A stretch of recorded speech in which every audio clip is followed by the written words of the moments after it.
এই দেখেন ছোট ভাই খামারের ডিম গোছাচ্ছে। ওই যে ডিম, বর্তমানে এখন দিন তো ওই জন্য কম ডিম পারতেছে। এই যে ডিম, কত করে ডিম পারে?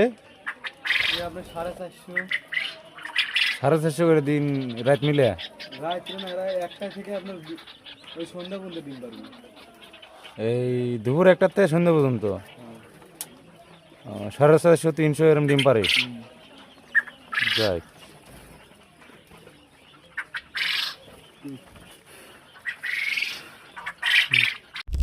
আসসালামু আলাইকুম প্রিয় বন্ধুগণ। বাদ জুমার নামাজ পরে আসছিলাম আমাদের ছোট ভাইদের কোয়েল পাখির খামারে পাখি নিতে। এসে দেখলাম পাখি তো মোটামুটি ইনশাল্লাহ ভালো, পাখি অনেক ডিম দিচ্ছে, ডেলি দিন মোটামুটি 300-400 করে ডিম দিচ্ছে। যাই হোক, আপনারা দোয়া করবেন, এনাদের ব্যবসায় সফল হয়।